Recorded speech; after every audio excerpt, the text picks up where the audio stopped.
بسم اللہ الرحمن الرحیم معزز حاضرین ناظرین، آج ڈاکٹر عطاء الرحمن صدیقی آپ کی خدمت میں ایک مرتبہ پھر حاضر ہے۔ آج کی ویڈیو میں ہم آغاز کریں گے سورۃ بقرہ کا، اور سورۃ بقرہ کا مختصر سا خلاصہ ایک پہلے پارے کا ہو گیا ہمارا۔ آج ہم اس طرف جائیں گے کہ سورۃ بقرہ کے اندر جو آیات ہیں، اب ان کا ترجمہ اور ساتھ ساتھ مختصر سی تفسیر۔ سب سے پہلے سورۃ بقرہ کے اندر جو الفاظ استعمال ہوئے ہیں، الف لام میم۔ الف لام میم اس کا کیا مطلب ہے؟ یہ ان کا کوئی مطلب بھی ہے یا نہیں ہے؟ سب سے پہلے یہ قرآن کریم کے اوپر اعتراض کیا جاتا ہے کہ قرآن کریم کی صورتیں ایسے الفاظ سے شروع ہوتی ہیں جن کا کوئی مطلب نہیں ہے۔ اگر پھر ان کا کوئی مطلب نہیں ہے تو پھر ان کو نازل کیوں کیا گیا؟ جب ہمارا دعویٰ ہے کہ قرآن کریم ایک کتاب مبین ہے، ہر چیز اس میں واضح ہے، تو پھر ان الفاظ کا، ان حروف کا مطلب واضح کیوں نہیں ہے؟ جب قرآن کا پھر دعویٰ یہ جو کہہ دینا کہ قرآن جو ہے ایک کتاب مبین ہے، پھر یہ دعویٰ جھوٹا ہو جاتا ہے۔ اب لہٰذا قرآن کریم کے ان الفاظ کا، ان حروف کا کوئی نہ کوئی مطلب تو ضرور ہوگا۔ سامعین محترم، ان کا مطلب جی ہاں ضرور ہے، لیکن ہمیں نہیں بتلایا گیا۔ بعض مفسرین نے یہاں ایسا کیا ہے کہ اپنی جو سوچ کے مطابق گہرائی جہاں تک ان کی ہو سکتی تھی، جہاں تک وہ الفاظ کی اور حروف کی رسائی تک پہنچ سکتے تھے، انہوں نے کوشش کی ہے، مگر یہ کوئی حتمی رائے انہوں نے قائم نہیں کی۔ بعض نے ان حروف کے مطالب کو سمجھنے کے لیے مختلف قسم کی آراء کو پیش کیا ہے، لیکن ان میں سے کسی کو بھی یہ نہیں کہا جا سکتا، یا کوئی بھی ایسا دعویٰ نہیں کر سکتا کہ ان حروف کا صحیح مطلب یہی ہے اور ان کے نزول کا بھی یہی مطلب ہے۔ کوئی بندہ یہ دعویٰ نہیں کر سکتا۔ تو پھر دوسری بات یہ ہے، اگر ان کا مطلب سمجھ نہیں آتا تو پھر یہ نازل کیوں کیے گئے؟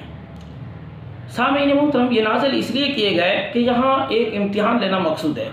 جو لوگ کہتے ہیں کہ ہم ہر چیز کو جانتے ہیں، اب اللہ تعالیٰ نے یہاں روکا ہے۔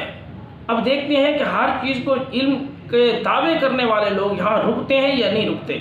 راسخین فی العلم جو ہوتے ہیں، ان کا ایک امتحان ہے۔ جو لوگ کہتے ہیں کہ ہمیں ہر چیز کے بارے میں علم ہو جاتا ہے، کیا حروف مقطعات کے بارے میں وہ اپنی زبان کو کنٹرول میں رکھتے ہیں؟ کیا ان کے معنی اور مطالب کی طرف اپنی زیادہ رسائی رکھتے ہیں، یا اپنی زیادہ گفتگو کرتے ہیں، یا ان احکامات جو واضح احکامات والی آیات ہیں ان کی طرف جاتے ہیں، محکمات کی طرف جاتے ہیں، یا متشابہات کی طرف جاتے ہیں، یا ان حروف کی طرف جاتے ہیں جن کا کوئی معنی نہیں ہے؟ تو اس لیے ان کا ایک امتحان ہے۔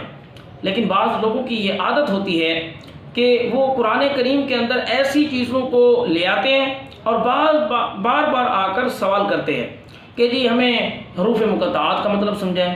اسی طرح ایک شخص کا ہم سے ملنا ہوا تو وہ بار بار اسی چیز پر اصرار کر رہا ہے کہ مجھے آپ حروف مقطعات کے مطلب سمجھائیں، اور ضد کر رہا ہے کہ مجھے حروف مقطعات سمجھائیں، اس کے کیا معنی ہے، اس کے یہاں مطلب ان کا کیا ہوتا ہے، قرآن کریم میں یہ کیوں نازل کیے گئے۔ جتنا بھی ان کو سمجھاتے ہیں، کہتے ہیں بغیر مطلب کے قرآن تو ہے نہیں، اور قرآن ہے بھی آسان۔ جب ان چیزوں آسان بھی ہے اور ہر ایک چیز کا مطلب بھی واضح ہونا چاہیے، تو ان حروف مقطعات کا بھی واضح ہونا چاہیے۔ لیکن اس کو جتنا مرضی سمجھاتے رہیں، جتنی مرضی ہم دلائل ان سے سامنے پیش کرتے رہے کہ یہاں خاموشی اختیار کرنی ہے، اس نے ایک بات بھی نہیں سنی۔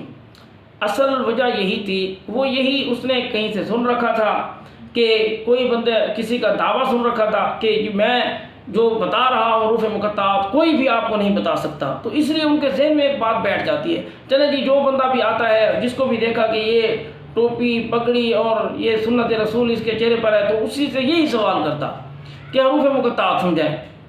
بھائی، جو واضح احکامات ہیں جن کے بارے میں حکم دیا گیا ان پر عمل کرنا ہے، اور جن کی پڑھتے ہی کچھ آیات ایسی ہیں جن کے واضح حکم سامنے آ جاتا ہے، ان کو تو آپ کو پڑھنا بھی نہیں آتا، ان کے مطلب تو دور کی بات ہے، وہ تو صحیح طرح سے آپ تو حروف کی ادائیگی بھی نہیں کر سکتے اور پڑے ہوئے ہیں حروف مقطعات کے پیچھے۔ تو اس لیے ہمیں چاہیے کہ جو محکمات آیات ہیں، ایسی آیات جن کے اندر حکم واضح ہے، ہم ان پر عمل کریں، حروف مقطعات پر ہم خاموشی اختیار کریں۔